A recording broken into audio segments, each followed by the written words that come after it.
Yesu ashimwe. Tugiye kuririmba indirimbo ivuga ku rukundo rw'Imana. Umwanditsi wa Zaburi yaravuze ngo umuntu niki kumwibuka kandi umwana w'umuntu niki kumugenderera. Bibiliya iravuga ngo yeze kumugira nk'Imana haburaho akantu gatoya. Mu yandi magambo turuta Imana duto twituriye hano mu isi. Rero dufatikanye kwishimira Imana yatugize abo. Imana ihimbazwe.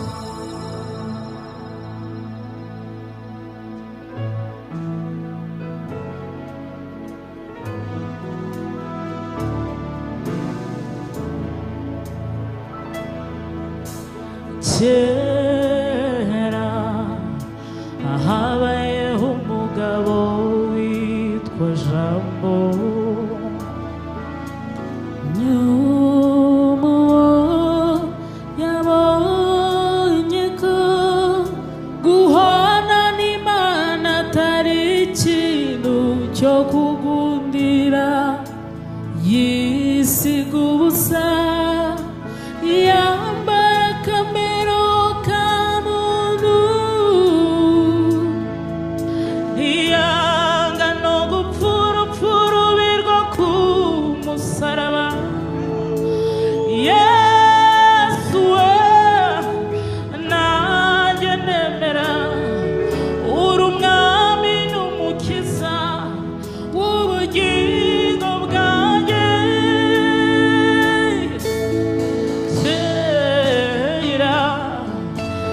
habayeho umugabo witwa Jambo,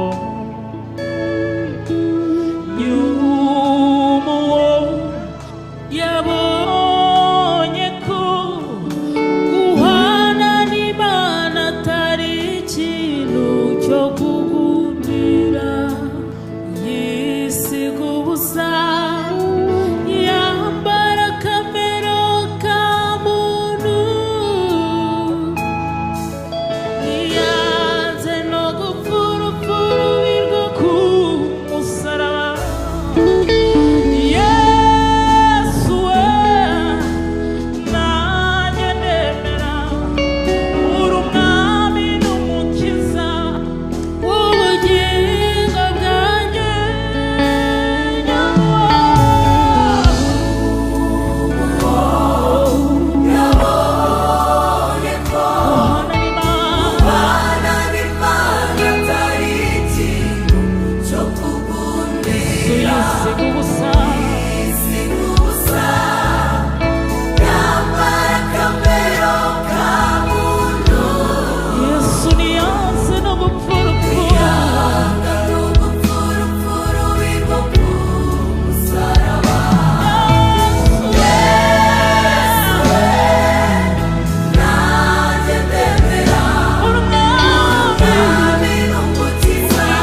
hashimwe Yesu, hashimwe Yesu wambabariye,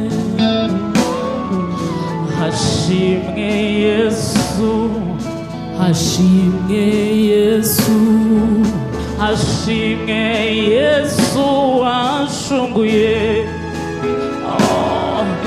hashimwe Yesu, hashimwe Yesu, hashimwe Yesu wanyitangiye, hashimwe Yesu, hashimwe Yesu, hashimwe Yesu wanshunguye, hashimwe Yesu, hashimwe Yesu, hashimwe Yesu wambabariye, hashimwe Yesu mwiza, hashimwe Yesu, hashimwe Yesu wambabariye, hashimwe Yesu, hashimwe Yesu wanyitangiye, hashimwe Yesu wakuye mu kimo cyanjye, hashimwe Yesu wanshoboye, haleluya, hashimwe Yesu, hashimwe Yesu wambabariye, hashimwe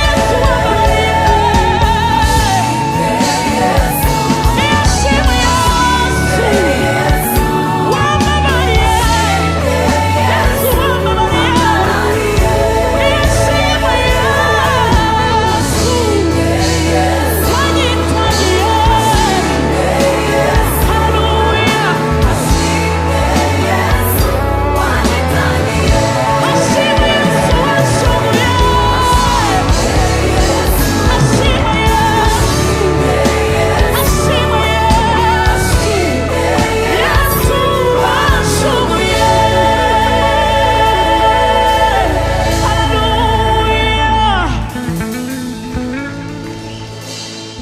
munyemerere dufatikanye icyanditswe kiri mu Baroma,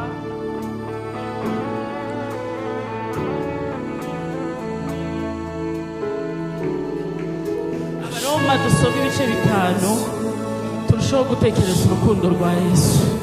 Ibyo tuvuga ni ibintu tuzi neza, Imana ihimbazwe. Haravuga ngo nuko rero ubwo twatsindishirijwe no kwizera dufite amahoro ku Mana kubw'umwami wacu Yesu Kristo, wadushyikirije ubu buntu dushikamyemo kubwo kwizera, ngo tubone uko twishimira ibyiringiro byo kuzabona ubwiza bw'Imana. Imana ihimbazwe. Ariko si ibyo byonyine, ahubwo twishimira no mu makuba yacu, kuko tuzi yuko amakuba atera kwihangana, kandi kwihangana kugatera kunesha ibitugerageza, uko kunesha kugatera ibyiringiro, bene ibyo byiringiro ntibikoze isoni. Imana ishimwe.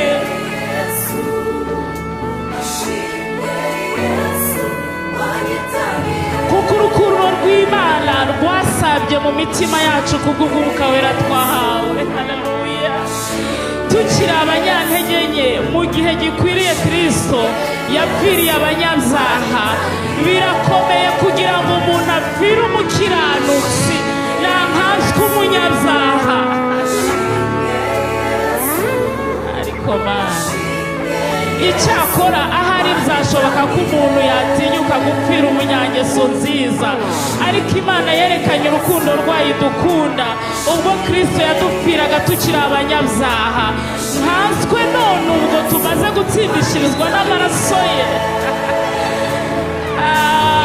ntituzarushaho gukizwa umujinya w'Imana nawe, ubwo twuzwe n'Imana kubw'urupfu rw'umwana wayo wadupfiriye tukiri abanzi bayo. None ubwo tumaze kungwa nayo, ntituzarushaho gukizwa n'ubugingo bwe. Ariko si ibyo byonyine, ahubwo twishimira Imana kubw'umwami wacu,